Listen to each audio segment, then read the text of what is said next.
Welcome to the Restoration Revolution podcast, where we help restore hope and put your family on the road to recovery, one episode at a time. Here's your host and owner of Hazard Clean Restoration, Chad Melanie.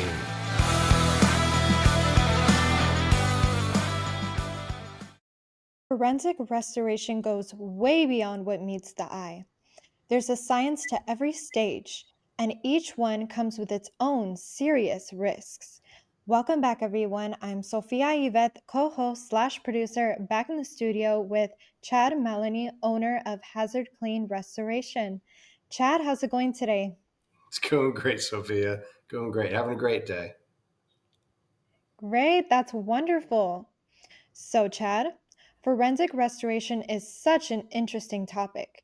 Can you explain to our listeners how forensic restoration has different stages or risks associated with it? Yeah. So, obviously, so we and what we do is with a biohazard, one call could be completely different than the next call that we receive. And, we do a lot of different variety of different incidents that occur. And so some of them are, just some crime scenes, trauma scenes. You could have some bioterrorism, drug labs. You could have infectious diseases, that occur. You get unattended deaths when someone passes away and maybe their family was not aware or whichever. And so that occurs. We get hoarding. Because there's a variety of calls that we get, we have obviously a variety of risks that are associated with the different incidents. And so there's 5 levels. In between some of the levels, there's some sub-levels. But in general, there's 5 levels that we have of bio risks associated with forensic restoration. 5 levels. Wow. What's the first thing your team does upon arrival at a forensic scene? We're going to do a site assessment. So, we're going to go in, we're going to assess the situation, determine the risk level, whether, if it's like a biorisk level 1 would be, like a small room. You'd have, you could have blood, urine, feces, anything like that, some soft tissue or whichever that you may have in a small confined area or a room. That would be what we consider like a biorisk level 1. And they go up from there. Now, how do you assess and mitigate potential risks on site? Well, we do that through our training. We really focus on, making sure that our training is, top notch, and we continually evolve. And I think that's important. We evolve with science. We evolve as new techniques come out, it feels like, especially with AI and everything else, things are always changing, and we try to stay on the cutting edge of that. And we make sure we protect our team really through following the science, following the latest ways to protect ourselves. And you think about surgeons 100 years ago compared to now, they kind of look the same a little bit. They do kind of the same things, trying to protect themselves. But with the knowledge that we have now, their processes, their techniques, their training is a lot different than it was, even 50 years ago. 100%.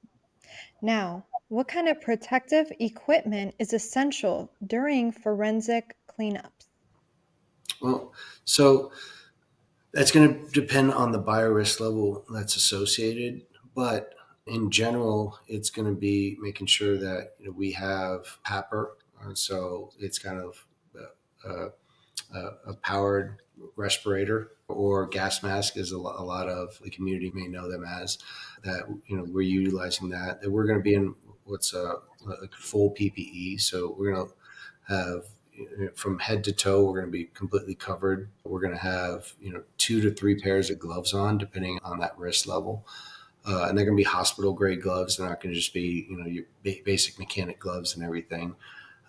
And we're also there's different techniques that we're going to apply as well, where we may go in and make sure that we can knock down some of that risk initially before we start working. And depending on what we're dealing with, we'll use different techniques and different products in order to accomplish what we want to do. And our end goal is whether it's virus level 1 all the way up to virus level 5. And I could go through the different levels if you wanted to. But at the end of the day, we want to make it so clean and so safe that if the owner of that building or that area wanted to open a daycare the next day, they would be able to do that. Wow. Now, what happens during that final stage of forensic restoration? Well, so the final stage is really going to be verifying that we've done what we came out to do.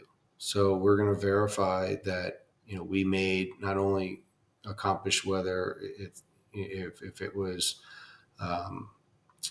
if it was some kind of, I'm just trying to come up top of my head, but if you had, let's just say, any kind of blood or tissue or anything like that, or whichever, we're going to make sure that we've gotten those surfaces, all the way down to hospital grade safe, and that's really what we focus on. If we were dealing with, like a fentanyl or anything like that, or meth or anything, we're also going to make sure that we're testing that to make sure that we've eliminated and neutralized the threat there. And so really the final step is making sure that we're verifying that we've done what we said we were going to do through all that. Now, how do you determine when a space is safe enough to re-enter, example, like you said, to open a daycare the next day?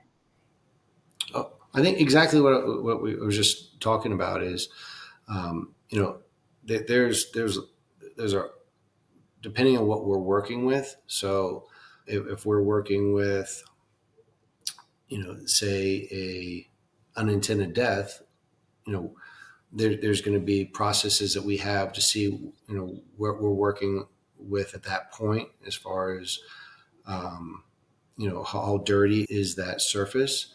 And then we're going to be able to, through science and everything, be able to quantify what that surface is after.